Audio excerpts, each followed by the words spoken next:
Welcome back, welcome to another review. And yeah, it's another He-Man and the Masters of the Universe character from the cartoon collection. And I don't think this one ever actually had an original figure. So this one is completely just from the cartoon. I do believe the Classics collection...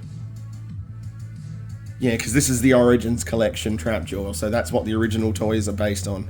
Or this is based on the original toys, I'm getting my words confused.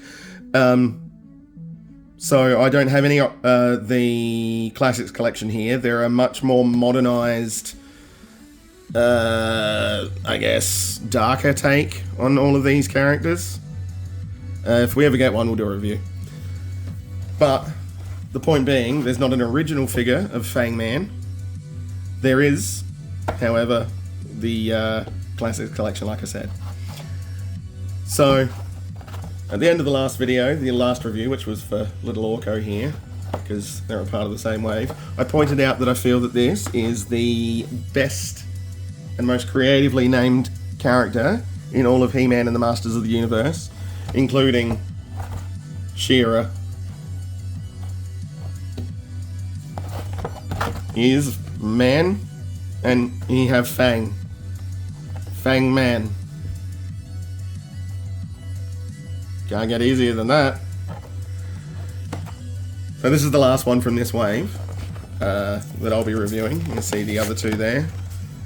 Grizzlaw and Orko. Nice little shiny disco logo.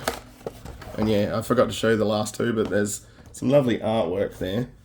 Are they within reach? They're not within reach. So that's Fang Man. And this is the Disc of Infinity, I think it was called.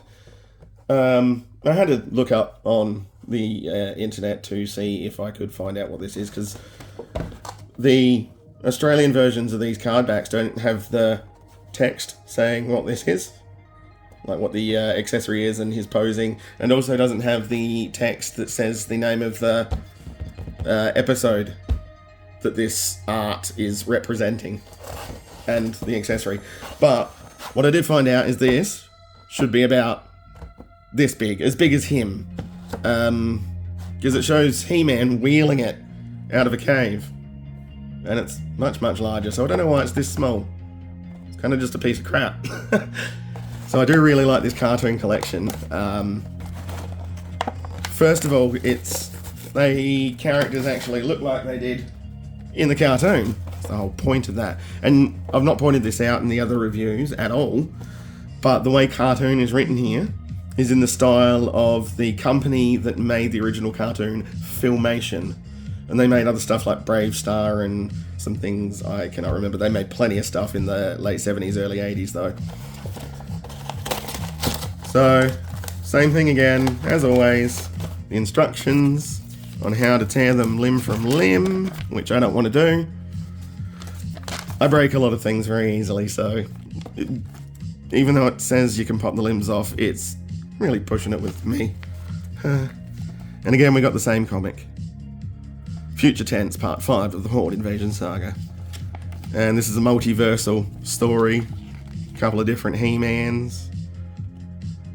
Yeah. Seems interesting. I might track down more of them to read. I don't know. So that's the comic. Has the cross-cell on the back. Let us pull out our Fang Man. As always, I'm going to have to cut him apart. We'll cut his cuffs off screen. There's that little accessory. Teeny tiny. Mirror's bigger. That mirror that's just now falling down.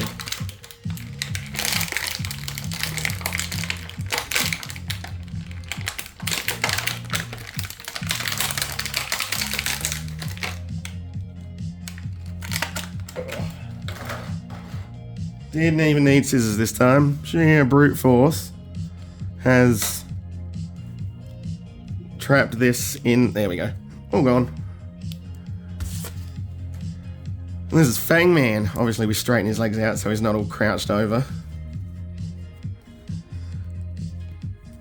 And he can hold his accessory, but I don't like forcing him in because you can see it's not that great a hold.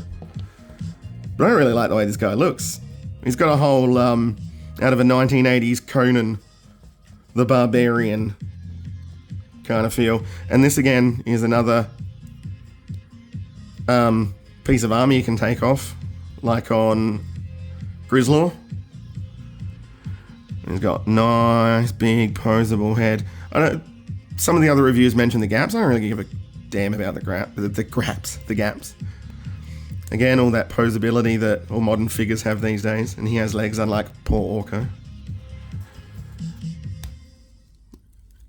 I do like the 70s, 80s aesthetic of everyone just in their underwear. Gotta have our buff legs out, don't we, boys? So, that's the review for the creatively named Fang Man. Oh god, he's just gonna fall over now. I'm gonna put him with the other guy that's fallen forward. Hopefully they'll balance each other out. So yeah, Fang Man. And we'll be back with the last review for Clawful, who out of all of these characters is the most different looking from his original toy. We'll get to that when we get to the review. Game off.